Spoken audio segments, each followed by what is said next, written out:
మన దేశంలో ఆవులు ఎద్దులు తరతరాల నుండి వ్యవసాయంలోనే కాకుండా మన నిత్య జీవితంలో ఒక భాగమై ఉన్నాయి.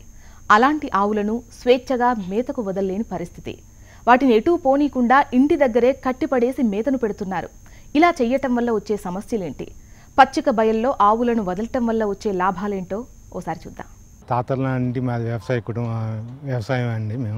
మా తాతలు వ్యవసాయం చేశారు, మా తండ్రులు చేశారు. మేము బిజినెస్లో ఉన్నాం. మేము వ్యవసాయం మర్చిపోలేదు, వ్యవసాయం చేస్తున్నాము. అప్పటి నుంచి కూడా వ్యవసాయానికి ఆవులతో సంబంధం ఎలా ఉందో ఆవుల్ని మేము ఇప్పటికీ పెంచుతూనే ఉన్నాం. అప్పటి నుంచి ఈ ఆవుల్ని మేము ఒక దగ్గర కట్టేసి ఇలాగ కాకుండా ఇలాగా ఇప్పుడు చూశారు కదా మీరు, ఈ ఫారెస్ట్ ఈ ల్యాండ్ వదులుతూ ఉంటాం.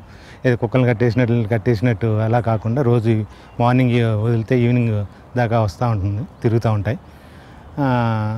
అంతేగాని షెడ్లో కట్టేసి వారం రోజులు అట్లా వదిలేసి దానికి ఏదో కొద్దిగా దానా వేసి అట్లా కాకుండా ఇట్లా ఫారెస్ట్లో వదులుతూ ఉంటామండి. ఇలాగా ఇవంతా తిరిగి మొత్తం సాయంత్రానికి అంతా గడ్డి అంతా తిని మొత్తం దానికి ఏం కావాలన్నీ తిని వస్తూ ఉంటాయి. ఇట్లా చేయటం వల్ల ఏంటంటే రకరకాల గడ్లు ఉంటాయి, ఇందులో కొన్ని వందల రకాల గడ్లు ఉంటాయి. ఎట్లా ఉంటాయి అవి తింటాయి, అవి కొంటూ ఉంటాయి.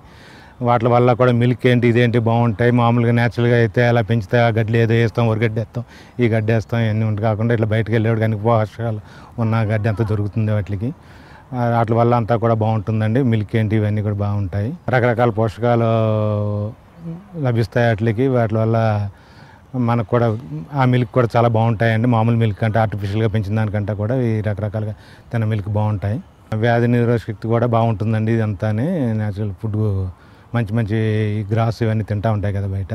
అదేవిధంగా రైతులు కనీసం 3-4 గంటలన్నా వాటిని వదిలి అట్లా తిప్పితే కనుక అట్లా తిరిగి వాటికి మొత్తం అంతా ఎక్సర్సైజ్ కింద ఉంటుంది. అట్లా తిరిగినట్టు బాగుంటుందండి.